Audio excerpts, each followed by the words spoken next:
Bonjour Mickaël. Bonjour. Est-ce qu'on l'a fait tout de suite? De quoi? Bah, que tu nous fais rire.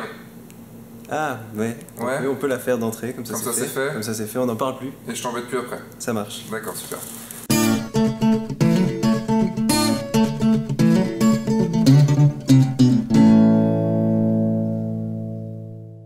Bonjour, je suis Sébastien Roignan et vous êtes bien dans un nouvel épisode de F1.4. Aujourd'hui, je suis dans une super belle chaise. C'est toujours difficile à dire, surtout quand on est en Belgique. Je commence à un petit peu avoir les mots belges. Aujourd'hui, nous allons interviewer Mickaël Ferrir. Je vous laisse faire la blague que vous avez envie. Sachez juste que lui, ça le fait pas rire. Donc, un photographe de mariage belge, et je vous dis juste, bonjour Mickaël. Pour ceux qui ne te connaissent pas, est-ce que tu peux te présenter, savoir un petit peu donc, ce que tu es comme photographe, ce que tu fais comme photo?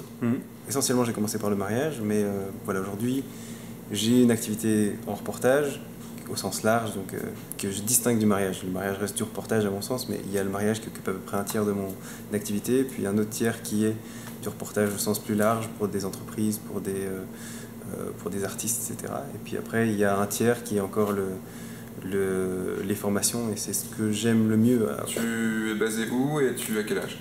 Alors je suis basé à Bruxelles et j'ai 27 ans aujourd'hui. Ok. C'est en juin. Aujourd'hui? Non, pas aujourd'hui, mais actuellement j'ai 27 ans. Est-ce que tu peux juste retracer ton parcours assez rapidement J'ai fait de longues études sans jamais les finir. Donc j'ai fait 4 ans et demi de psycho et 4 ans et demi de marketing. Donc je me suis arrêté juste avant la fin pour les deux. Pourquoi? Alors, je travaille là-dessus avec mon psy, je sais pas pourquoi. Non, je pense qu'il y a aussi l'idée que j'ai pas envie de rentrer dans le monde réel, même si c'est un peu simpliste de dire ça comme ça, mais le marketing j'ai pas fini parce que je travaillais déjà en tant que photographe et qu'il fallait que je fasse un stage et que c'était pas possible techniquement de le faire. Et puis la psycho, je pense que je voulais pas être psy, donc la théorie qui était derrière m'intéressait, etc. Mais le métier de psy, je pense, m'aurait pas convenu. Et c'est à ce moment-là que j'ai commencé la photo. Donc effectivement, j'ai eu un parcours très scolaire, très intellectuel, si on veut. Et je pense que ça définit ma manière de travailler aussi. Je suis pas un photographe qui pense qu'il fait juste clic-clac. Du coup, tu as commencé la photo à quel âge? Alors c'est toujours difficile de savoir à quel moment on commence réellement. J'ai un souvenir assez précis de 2007 où j'ai shooté un mariage dans ma famille, mais pas en tant que photographe, mais c'était la première fois que j'étais vraiment à voir comment un photographe professionnel travaillait, etc. Et que ça me semblait accessible pour la première fois, parce que sinon, si on n'a pas croisé un photographe, on se dit il faut avoir fait des études de photo, etc. Donc ça, c'est la première expérience, si on veut, réelle, avec moi, un appareil photo et à voir comment un photographe se débrouille. Et puis j'ai discuté avec ce photographe qui, en l'occurrence, me disait que c'est tout à fait possible d'être photographe, etc. Donc je me suis intéressé à la chose, et l'année suivante, donc en 2008, j'ai fait mes premiers mariages. Et progressivement, j'ai fait de plus en plus de choses, tout en étant aux études. Et puis mon activité en tant qu'indépendant, elle a été lancée en 2012, début 2012. Du coup, tu as commencé que par du mariage? Essentiellement du mariage, c'est vrai, au début, parce que c'est aussi une facilité d'avoir des clients directs et de ne pas avoir une renommée hyper importante pour se faire connaître. Dans le monde de la photo, c'est une porte d'entrée qui est assez évidente, on va dire. Ouais, c'est vrai. Avant, d'être professionnel comme ça, tu faisais quoi comme photo pour toi? Est-ce que tu faisais des photos pour toi déjà? Je faisais pas de photos pour moi, et ce qui est particulier, c'est que jusqu'à il y a 2 ans à peu près, j'ai toujours considéré que le travail personnel n'avait pas de sens. J'avais l'impression de pouvoir m'exprimer par les mots, de pouvoir m'exprimer en écrivant par exemple, etc. Mais j'avais pas le besoin de m'exprimer par la photo. Ce qui m'intéressait dans la photo, c'était les aspects techniques ou ce que je pouvais créer comme image pour mes clients, qu'elles aient une importance émotionnelle, ou voilà, c'est ça qui m'intéressait dans la photo. Du coup, la photo était un outil, était un moyen d'entrer en contact avec des gens, etc. Mais n'était pas réellement un moyen pour moi de m'exprimer. Si je voulais m'exprimer, j'écrivais. Ça a changé récemment, il y a 2 ans. Ça a changé parce que l'écriture impose une structure linéaire, impose d'expliquer, de comprendre, etc. Et que la photo, le média par lequel je ne pensais pas pouvoir m'exprimer, est vers quelque chose de plus qu'on ressent plus, etc. Et du coup, ça s'est développé il y a 1 ou 2 ans. Et donc aujourd'hui, j'ai l'impression de développer des projets plus perso. Mais c'était pas du tout l'enjeu avant. C'est seulement maintenant que ça apparaît. Donc avant ça, je travaillais essentiellement pour des clients, quoi. D'accord. C'est parce que les choses n'étaient pas ressenties, elles étaient comprises avant d'être ressenties. Donc même quand je travaillais pour des clients, c'était presque ça. Il fallait que je comprenne l'enjeu. C'est une logique presque de psy ou de marketing, quoi. Je comprends les enjeux, je comprends les moyens qu'il faut mettre en œuvre, je le traduis en langage visuel et puis j'applique la méthode. C'est presque une méthode scientifique ou une méthode pragmatique, quoi. Il n'y a pas de notion artistique derrière, en tout cas à la base il n'y avait pas ça. Progressivement ça s'est développé. Ce qui s'est passé il y a 2 ans concrètement, pour le dire, j'ai eu un cancer il y a environ 2 ans et donc j'ai dû affronter cette épreuve avec d'autres moyens que la compréhension, que les mots, des choses qui m'ont fait comprendre qu'il fallait sentir certaines choses aussi. Et que ça ne suffisait pas de s'exprimer en montrant qu'on avait compris.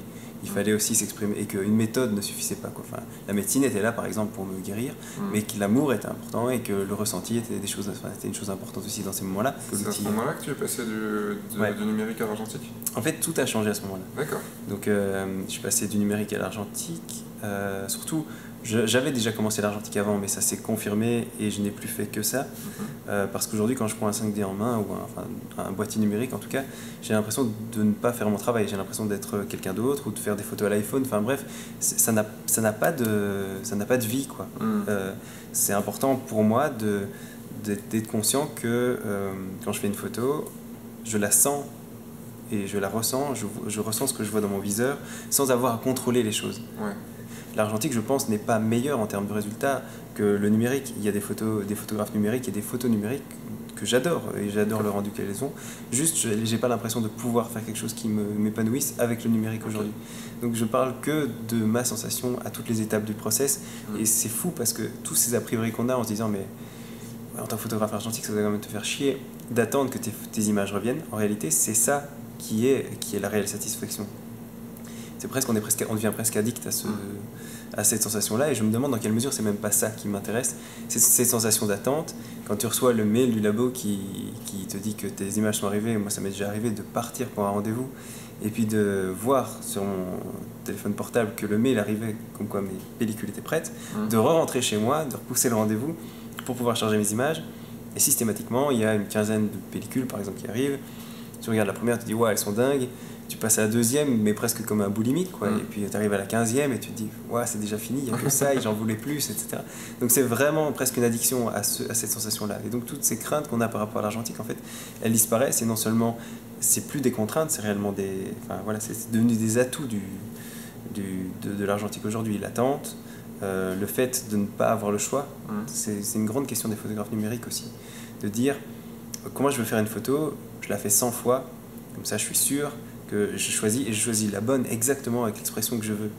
Comment tu fais toi pour être sûr déjà que tu as la bonne expression, et comment tu fais pour ne pas avoir le choix, parce que en fait tu peux pas te permettre de faire 30 fois la même photo. Pour moi la vie n'est pas une question de choix, l'important n'est pas d'avoir le maximum de choix, et ça marche très bien avec le mariage en fait, de dire aux gens qui ont peur de ça, parce que les mariés peuvent avoir peur de ça aussi, leur dire les moments les plus importants dans votre vie, c'est le moment où vous n'avez pas le choix, où ce qui fait sens c'est quand on n'a plus le choix. On décide de se marier, on élimine tous les choix possibles, mais on en fait un auquel on croit en ce choix-là. Et si c'est pas le bon choix, si on se rend compte plus tard que c'est pas le bon choix, on va aimer le choix qu'on a fait parce que c'est celui qu'on a porté à ce moment-là. Et de la même manière, en argentique, ça m'est arrivé souvent de faire des photos numériques argentiques au début, en tout cas, et faire sur une série 500 photos en numérique et 50 photos en argentique. Sur les 50 photos en argentique, il y en avait 30 qui me plaisaient ou 40 qui me plaisaient. Et puis les numériques, j'en sortais une série de 30 ou 40, c'est-à-dire plus ou moins la même chose, mais qui me convainquait moyennement parce que j'avais dans mon esprit la conscience qu'il y en avait eu 10 avant et 10 après, et que celle-là n'était qu'un tout petit peu mieux que celle avant, un tout petit peu mieux que celle après, mais elle était noyée dans un choix. Et finalement, ne pas avoir le choix, je pense que c'est le meilleur atout de l'argentique. C'est juste pour prendre un exemple qui montre en quoi ce qui nous fait peur au début peut aussi être un atout. Et pour moi, la logique du choix tout puissant qu'on a par exemple en numérique, c'est l'idée on peut tout faire et on choisira après la meilleure sélection. On ne fait pas ça dans la vie, je veux dire, tu prends ton exemple de déménager d'une ville à l'autre, on ne peut pas vivre en même temps 2 vies et se dire a posteriori, tiens, est-ce que je préfère la vie à Lyon ou la vie à Rennes? Ben non, c'est comme ça que ça se passe, c'est comme ça que... Puis si tu essayes de faire les deux, de toute façon, il n'y en a aucune qui va vraiment marcher. Voilà, c'est ça. Et c'est pour ça que je dis vraiment, ce qui importe aujourd'hui, c'est de ressentir. Je sais maintenant, quand je vois dans mon viseur, j'ai mesuré avec mon posemètre, j'ai fait la photo, si j'ai fait les choses de manière relativement claire et méthodique, j'ai assez de moyens pour confirmer que c'est exact, et donc j'ai pas besoin de la voir sur un écran, j'ai pas besoin de contrôler les choses. Je ressens que c'est bon, c'est ce que tu disais, confiance en soi, mais confiance en l'outil aussi. C'est vrai qu'un photographe numérique va craindre aussi parce que la dynamique des capteurs est très étroite, donc on a vite une photo toute blanche, une photo toute noire. Et quand on se reporte à notre expérience de photographe numérique, ce qui était la mienne aussi au début, on se dit, vu le peu de marge que j'ai quand je travaille en numérique, si je passe en argentique et que j'ai pas de contrôle sur mon écran, comment est-ce que je vais faire pour, toutes mes photos seront ratées, alors qu'en réalité il y a une dynamique qui est 4 fois plus grande, ou si on veut. Et donc j'ai aucune expo qui est foirée sur mes pellicules. Donc c'est aussi simple que de dire, si ce que j'ai vu dans mon viseur est bon et que j'ai déclenché au bon moment, la photo est bonne. Je ne me pose pas la question de l'expo, par exemple. Je voulais à un moment faire un mariage avec qu'une seule focale pour voir ce que ça donne. Mais tu te dis toujours, ouais, non, mais si j'arrive et que j'ai besoin d'un 24 mm, par exemple, j'envisageais de le faire au 50. Si j'ai besoin d'un 24 mm, qu'est-ce que je fais? Je vais avoir un problème, donc je vais le prendre quand même dans mon sac, puis tu l'as dans ton sac et tu te dis, bon, je vais le sortir puisque je l'ai. Et du coup, j'ai jamais eu le courage de le faire, sauf, et c'est de nouveau l'exemple le même, pendant que j'ai été malade, que j'ai eu le cancer, que j'ai eu ce cancer, j'étais déjà au début de traitement, donc j'avais pas suffisamment de force que pour prendre tout mon matériel. Et donc à ce moment-là, j'ai dû faire un choix. Je pouvais prendre un boîtier et une optique. Et donc du coup, je me suis dit, ok, c'est l'occasion de le faire, c'est l'occasion de le tenter. Et j'ai pris un 50 mm et j'ai vu que juste un 50 mm, ça suffit. Donc aujourd'hui, je travaille effectivement avec un équivalent 50 mm et que ça. Donc c'est une contrainte aussi, mais à tous les niveaux, je pense que les contraintes enrichissent le travail parce que déjà d'un point de vue stratégique, tu renforces le trait de ton style parce que tu as un choix de focale, parce que tu as un choix d'esthétisme de la pellicule par exemple, parce que dans l'univers que tu véhicules, c'est relativement clair, donc stratégiquement c'est intéressant. Mais moi au niveau du travail personnel, je pense que de la même manière que tu choisis un type de personnalité, de la même manière que tu choisis tes amis, etc., tu peaufines ton orientation, ton chemin de vie ou ton chemin en tant que photographe à travers certains choix qui balisent ton activité, quoi. Et juste pour rebondir sur ce que tu disais sur le 24 mm que tu avais dans ton sac et tout, si tu l'avais pas pris, tu aurais fait 100. Ouais, tu te serais débrouillé pour faire 100. Et c'est ça que je vois beaucoup de monde, beaucoup de débutants prendre un panel entier, limite ils auraient un 18 450, ils auraient tout, et ben ils feraient rien. Si t'as tout, tu fais rien. Quand t'as que 2 objectifs ou qu'un seul objectif, faut qu'elle fixe. De toute façon, ta photo, tu dois la faire. Donc tu trouveras un moyen, ton cerveau, tu vas activer ton cerveau pour y arriver. Oui, c'est ça. En fait, c'est réellement la créativité. En fait, dans tous les domaines, la créativité émerge à partir du moment où tu as quelque chose qui te contraint et où tu dois, que ce soit un budget. Je dis ça parce que je pense à ce qu'on nous apprenait en pub. En pub, on nous a toujours dit, si vous avez un client qui n'a pas de budget, c'est là qu'il faut faire appel à la créativité parce que vous avez des moyens de levier qui sont sans budget, mais qui sont très bons et il faut juste faire fonctionner son cerveau pour y avoir recours. Je pense que c'est vrai dans tout. Quand on n'a pas les moyens, même si ce n'est pas des moyens financiers, mais quand on n'a pas le moyen de faire ce qu'on voudrait faire, on va activer ses ressources en interne plutôt qu'en externe pour pouvoir réaliser le truc. Donc, ouais. J'ai un ami qui assistait à un de tes workshops et du coup il m'a expliqué la façon dont tu procédais avec tes mariés et comment du coup tu contraignais aussi tes photos, ton style photographique. C'est une façon de faire qui est, je dirais pas à l'opposé, mais pas loin d'être à l'opposé de ce que moi je fais. Quelle est cette vision et comment tu l'appliques? Ouais. Alors, pour moi, et je pense que c'est vraiment, on colore notre travail de la formation qu'on a eue. En soi, la psychom sert à comprendre ce que sont les gens, le marketing à le traduire en mots-clés ou en idées, si on veut, et puis à le traduire en langage visuel pour en faire des photos. Donc il y a plusieurs étapes, mais en gros, j'ai toujours essayé de comprendre qui sont les gens par une conversation où je leur pose des questions du type quels sont vos héros, comment vous qualifieriez la personne avec qui vous allez vous marier, enfin bref, essayer d'avoir une conversation relativement ouverte avec eux. Sur base de ça, je réfléchis à des mots-clés qui pour moi sont les valeurs qui sont centrales pour eux. Je pars du principe qu'on a tous des valeurs qui sont prédominantes dans notre manière d'être. Soit l'amitié est très importante, soit la famille est très importante. Je dis, on a tous ces valeurs-là, mais certaines prennent plus de poids que d'autres. Et je ne veux pas arriver avec mon bagage à moi. C'est-à-dire que si pour moi la famille n'a pas d'importance, par exemple, dans cet exemple-là, je ne veux pas que ça colore le mariage de quelqu'un pour qui la famille est tout. Donc je veille à essayer de trouver les 4-5 mots-clés qui pour moi sont importants pour la personne qui est en face de moi pour ne pas rester figé sur mes a priori à moi. Et puis après, sur base de ces 5 mots-clés, je prévois des mises en images qui sont donc la concrétisation en termes de communication visuelle de ces concepts.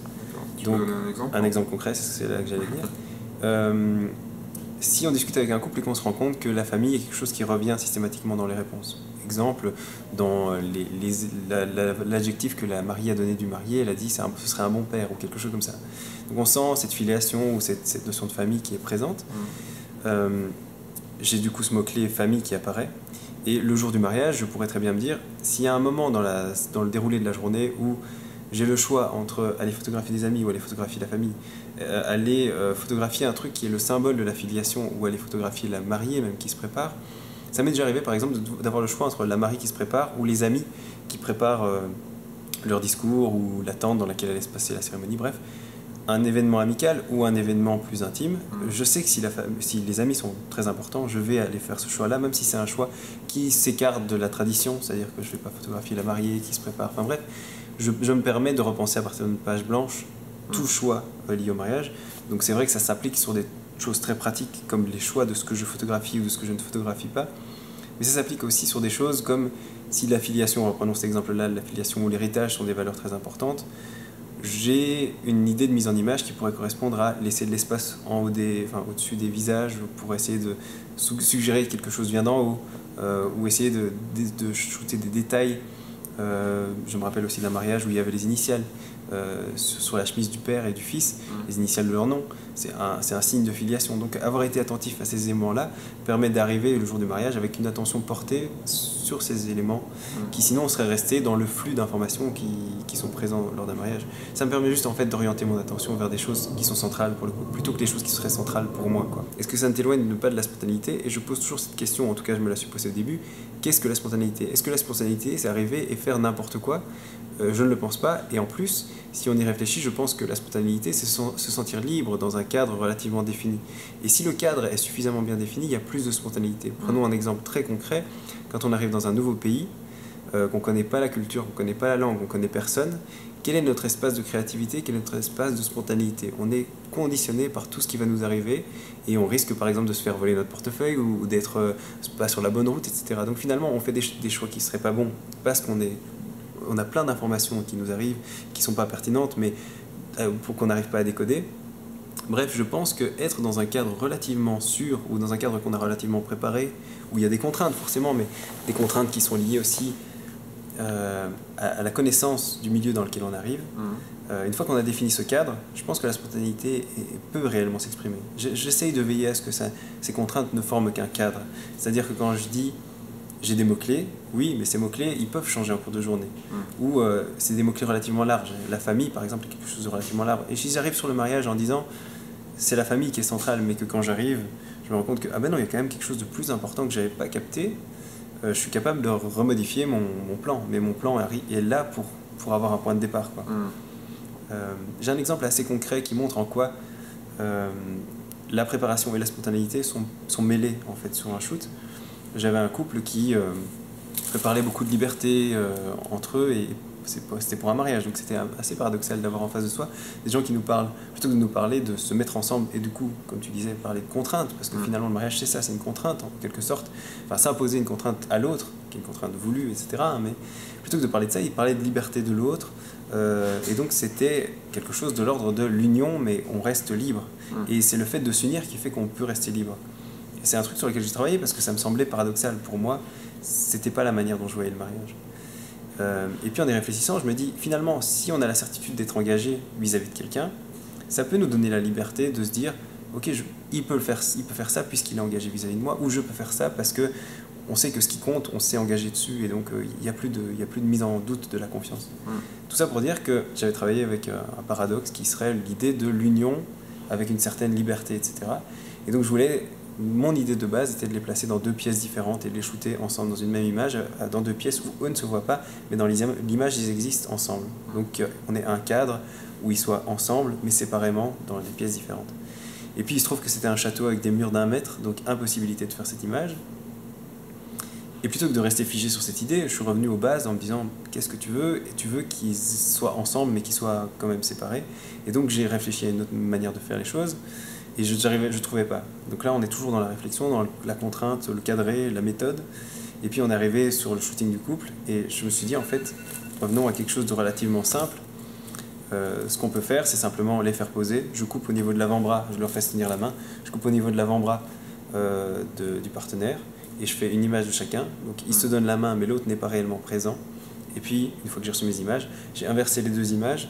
Donc du coup, ils se donnent la main dans l'image, mais visuellement, on a l'impression que la main qui est du côté du partenaire est le long du corps. Donc ils se donnent la main sans se donner la main. Donc ça montre en quoi une idée de base, relativement simple, l'union, mais relativement libre, crée une mise en image plutôt figée en quelque sorte, mais qui s'en éloigne par la spontanéité du moment, etc. Mais c'est vraiment ce cadre défini au début qui permet d'arriver à la solution finale, sans que ça m'ait contraint de manière à me paralyser, quoi, si on veut. Ok. Maintenant qu'on a vu un petit peu ta vision des choses et que on va parler d'un truc beaucoup moins poétique, ouais, mais qui est quand même très intéressant, c'est que tu as volontairement choisi en mariage de réduire en fait le nombre de mariages que tu fais. Est-ce que tu peux expliquer du coup juste combien tu faisais de mariages avant et maintenant, et pourquoi et comment tu as fait ça et qu'est-ce que ça t'apporte? Alors, ce qui est particulier, c'est que j'ai pas fait énormément de mariages. J'ai 3 ans d'activité réelle, si on tient compte de quand j'ai commencé en tant qu'indépendant. Et sur ces 3 ans, il y a une année où j'ai dû tout annuler parce que je suis tombé malade. Donc voilà, j'ai 2 saisons effectives qui sont passées. Une où j'avais 10 mariages et une autre où j'avais 11 mariages.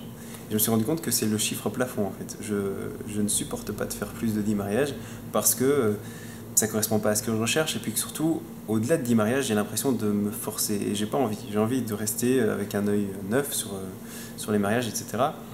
Je me suis rendu compte aussi que c'est très différent de shooter un mariage chez soi que de shooter un mariage à l'étranger. En termes pratiques, c'est un jour chez soi et c'est 3 jours au minimum quand on est à l'étranger. On rencontre les gens de manière différente, on envisage notre rôle en tant que photographe de manière différente. Bref, je me suis rendu compte que le photographe à l'étranger m'intéresse, photographier un mariage chez moi ne m'intéresse pas. Ça peut paraître bizarre, ça peut paraître être une excuse pour voyager.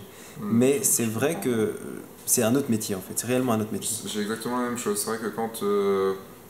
Enfin déjà on s'investit un tout petit peu plus quand on part, et puis même on va s'investir un petit peu plus parce que, même beaucoup plus, parce que le cadre est différent. On a un regard neuf, etc. Ouais, et c'est pas le boulot du jour. Moi j'ai eu des mariages, je commence à 7h du matin, je finissais à 4h le lendemain.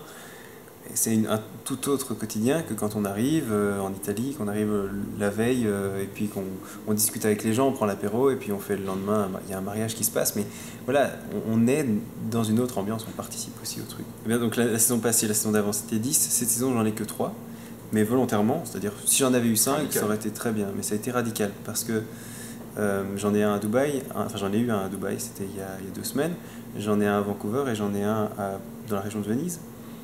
Je pense que peut-être il y en aura d'autres qui seront signés. Je ne pousse pas les choses, c'est-à-dire que je pense que c'est très bien que j'en ai que 3 et je sais que mon emploi du temps sera rempli d'autres choses. Et si j'ai pas plus de mariages, je pense que c'est plutôt bien.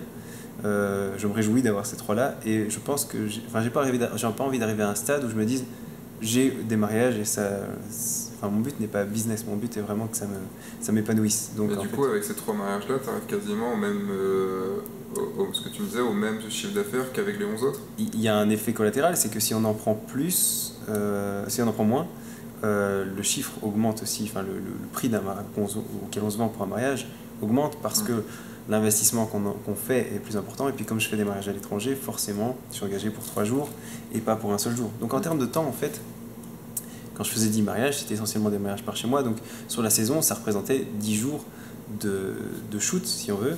Alors que maintenant, je pars pour 3-4 jours, peut-être plus. Et donc en termes d'occupation, 3 mariages aussi représentent l'occupation environ de 10 mariages les années précédentes. En termes de chiffres aussi, ça a augmenté. J'aime pas penser les choses en termes de chiffres parce que effectivement, j'ai diminué le nombre de mariages, mais le chiffre a été plutôt quelque chose à penser par la suite. C'est-à-dire, je me suis dit, je suis à 10 c'est le maximum, mais là où j'arrive à une saturation, donc vers 5 c'est très bien, s'il y en a un peu moins c'est très bien aussi, mais du coup je me suis dit, il n'y a pas besoin pensons les chiffres juste pour qu'ils s'adaptent à cette manière de voir les choses et à cette réduction du nombre de mariages. Peut-être que la saison prochaine j'en aurai plus, peut-être que j'en aurai moins. Je laisse les choses évoluer comme elles doivent évoluer, c'est-à-dire que le fait que le mariage prenne de moins en moins de place dans mon activité est plutôt quelque chose que j'aime aujourd'hui parce que je voyage par ailleurs, je montre des images de voyage et l'idée aussi c'est que tout ça se mêle. Pour moi, il n'y a pas d'un côté le mariage, même si je l'ai présenté comme ça au début, mais il n'y a pas d'un côté le mariage, d'un côté le voyage et d'un autre les clients pour lesquels je travaille. Je pense que j'ai une vision des choses qui s'appliquent à du voyage, qui s'appliquent à du mariage, qui s'appliquent à... Et donc, voilà, je ne pense pas des choses en termes de j'ai 3 mariages cette année-ci, il faudrait que j'en ai 10. Je me dis simplement, je vais pouvoir faire des photos qui me conviennent sur du mariage, sur du voyage, sur du reportage pour Stromae ou pour d'autres marques, etc. Et ça t'apporte plus de calme, plus de sérénité? Sans doute, oui, je pense, oui. Parce que, en fait, il n'y a rien à faire. Quand on évolue dans ce milieu-là aussi du mariage, on est face à des photographes qui ont une saison remplie avec 20, 30, 40 mariages et qui te renvoient aussi une image qui est de dire « ouais, mais tu devrais quand même remplir ta saison ». Parce que pour eux, tu vis la même réalité qu'eux. Pour moi, déjà, la réalité d'un photographe numérique n'est pas du tout celle d'un photographe argentique en termes de chiffres, déjà. Parce que tu me disais que tu avais en frais fixes quand même pas mal par mariage. Ça représente environ 1 000 € par mariage en frais fixes. Ce qui veut dire que je ne peux pas travailler au prix d'un photographe numérique, sinon je n'ai pas d'argent en poche. Quoi, mais voilà. Mais c'est vrai que j'ai jamais fait réellement de prospection. C'est peut-être un élément aussi sur lequel tu parlais de faire sa pub, etc. J'ai jamais eu de carte de visite. D'accord. Il se trouve que je commence à en avoir, mais j'ai jamais fait réellement de prospection, si ce n'est une fois. Et ça a réellement marché. Donc du coup, je me dis, il y a peut-être tout un pan des choses que je néglige. En fait, j'aime que les gens viennent vers moi, mais je pense que si je faisais de la prospection, j'aurais peut-être aussi des jobs qui pourraient m'intéresser. J'aime pas l'idée de forcer, en fait. J'aime pas l'idée d'arriver comme un vendeur de tapis, même si je sais que c'est très caricatural, mais j'aime pas arriver en disant, si vous voulez, je fais de la photo. Pour moi, j'aime dire, je fais de la photo, je le montre, et si ça intéresse des gens, qui viennent me voir, parce que voilà. C'est ce qu'on pourrait te répondre, même si je suis d'accord avec toi, mais ce qu'on pourrait te répondre, c'est que c'est un luxe que beaucoup ne... Alors je dirais, dans un premier temps, que c'est un luxe que beaucoup n'ont pas, mais en même temps, je suis aussi assez persuadé que c'est un luxe qu'on se donne pas. C'est vrai, ouais. Je pense que, notamment sur le mariage, par exemple, c'est quelque chose qui m'a assez fort marqué, que les gens, que les photographes cherchent à remplir leur saison, etc. Ça me fait pas peur d'en avoir que 3, parce que d'expérience aussi, je sais que si j'ai rien, par exemple là j'ai rien à partir de juillet, en mariage, je sais que mon quotidien va se remplir d'autres choses, que je vais prévoir d'autres choses, j'ai des workshops qui sont prévus par la suite, etc. Je vais pouvoir relancer des gens, et si jamais en dernier recours... C'est une balance en fait. C'est vraiment une balance, mais déjà avec ce qui m'est proposé, je peux déjà pas tout faire. Donc je sais que j'ai pas de crainte à avoir pour l'avenir, et si même c'est un peu plus calme, je vais pouvoir faire de la prospection, chose que je n'ai jamais faite. Donc voilà, j'ai pas de crainte par rapport à ça, et la prospection sera un recours le jour où ça n'ira pas. Si t'as pas de crainte, les choses viendront aussi à toi.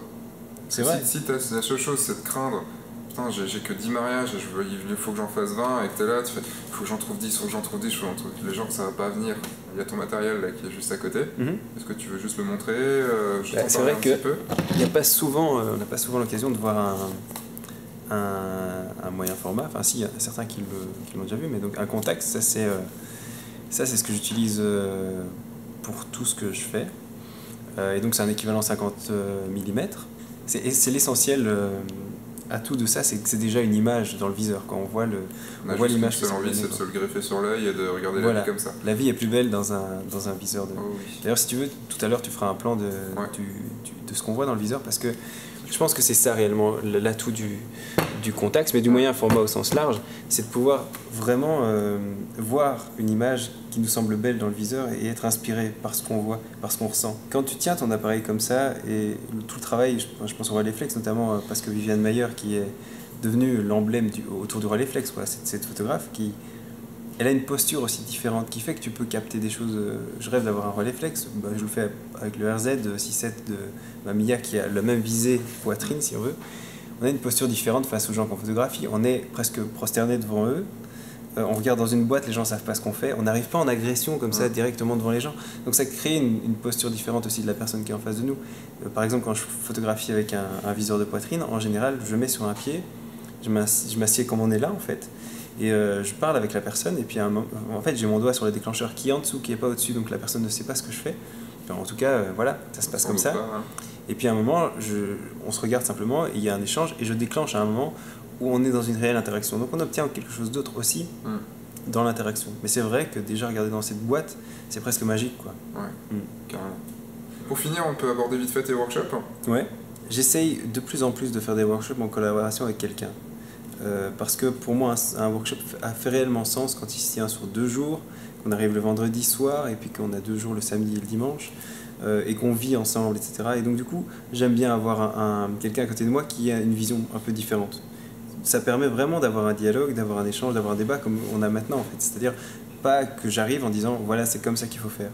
Et du coup ça l'amène même par la forme parce que si je dis c'est comme ça qu'il faut faire, la personne à côté de moi elle peut dire oh ben, je suis pas d'accord avec toi. Et du coup les photographes aussi se positionnent, qui viennent, les participants se positionnent d'une autre manière. Ils peuvent se dire s'il y a la solution A et la solution B, peut-être que moi ma solution c'est C par exemple. Et en ce sens-là, les workshops sont vraiment ce en quoi je crois, parce que je pense qu'on évolue que par l'échange. C'est le vrai aussi avec le blog. C'est pour ça que le blog existait à l'époque. C'est parce que moi, j'ai appris la photo, plus qu'en apprenant, en lisant sur les forums, etc. Plus que ça, ce que j'ai appris, c'est moi-même en écrivant, en essayant de comprendre ce que je faisais, que la méthode a émergé de ce que du fait que je dois expliquer. Mais donc, en fait, parfois, je donne des workshops avec des photographes, donc un duo de photographes, parfois avec des gens qui viennent du marketing. Du coup, ça fait une vision marketing pure et puis une vision photographique. Parfois avec d'autres photographes, mais qui ont une vision totalement différente par rapport à ce que je fais. Je disais, je suis quelqu'un de plutôt méthodique. Faire un workshop avec un photographe qui est plutôt spontané, qui réfléchit pas tellement, mais qui a vraiment une vraie démarche spontanée et des images fortes qui sortent avec deux méthodes totalement différentes, c'est quelque chose qui m'intéresse.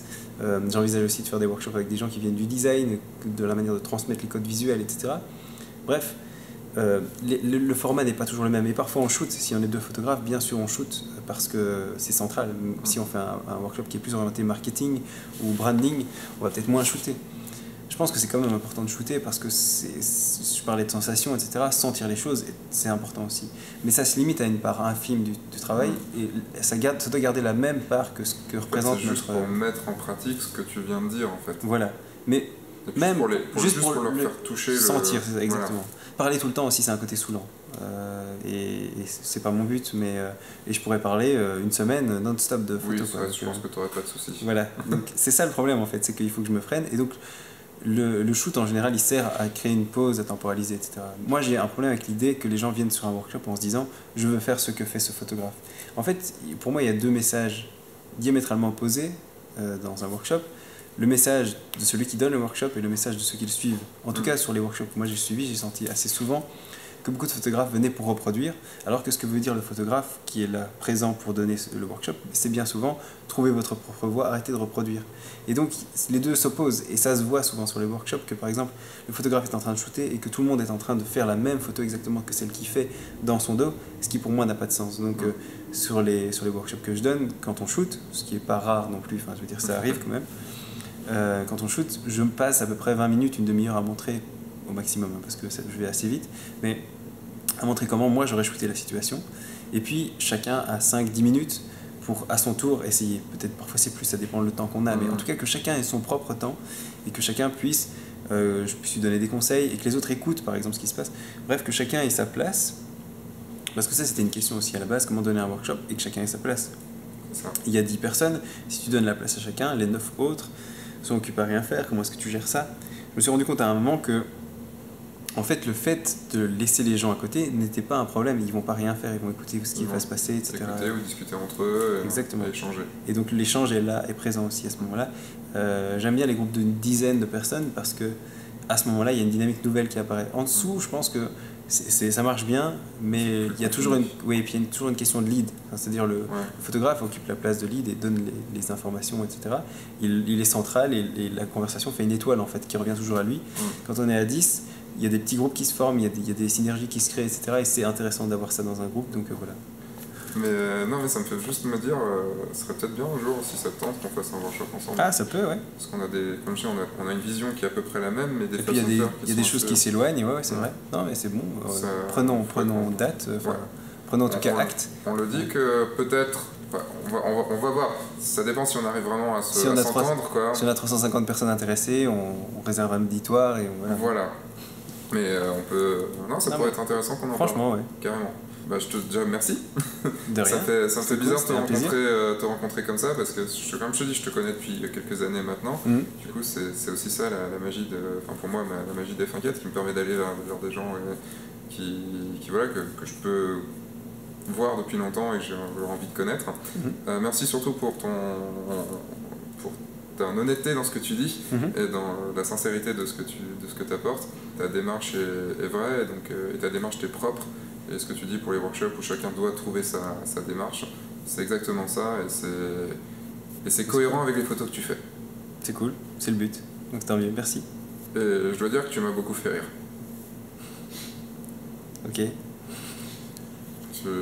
T'attends une réaction? Non, je m'en veux pas, hein, c'est pas grave. Hein, c'est de l'humour, quoi. Tu vois, de l'humour, quoi. T'as pas fait rire? Non, mais je vais y aller, là. Encore merci Mickaël pour être intervenu dans F1.4 et avoir dit tout ça. Donc j'ai pris le rendez-vous du futur workshop. Je sais pas quand ça se fera, ça se trouve. Non, on va pas dire que c'est déjà fait. Et donc je tiens juste à remercier Pierre Jean-Jean qui nous a accueillis dans son studio à Bruxelles pour, du coup, avec de la lumière et tout. C'est pour ça qu'aujourd'hui l'interview est quand même pas trop mal éclairée. Voilà. Donc juste maintenant, on va parler de mes workshops à moi, parce que c'est bien beau que quelqu'un parle de ses workshops à lui, mais bon, il y a un moment, il faut bien que je me vende quand même un peu. Donc vous avez les annonces ici, les workshops qui vont se trouver ici, les big épisodes, vous pouvez vous abonner. L'interview de la semaine aussi, je sais pas qui c'est, mais il y a l'interview de la semaine en écrit. En tout cas, je vous dis à la semaine prochaine. Entre-temps, sortez, faites des photos et amusez-vous. Au revoir.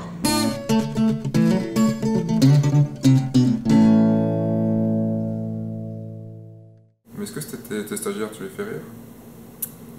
Je sais pas.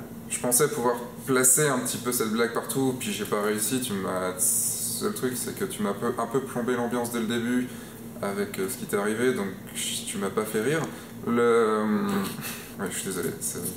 Non, c'est pas grave. Moi-même, je me fais rire.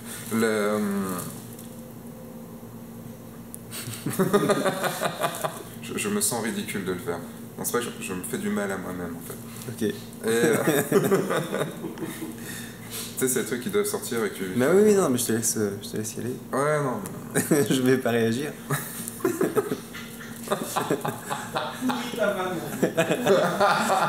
Ah, ça va, ça me fait rire. Il y a quand même une question qu'il faut que je te pose à son propos. Est-ce que Stromae... Attends, je sens venir. T'a fait rire?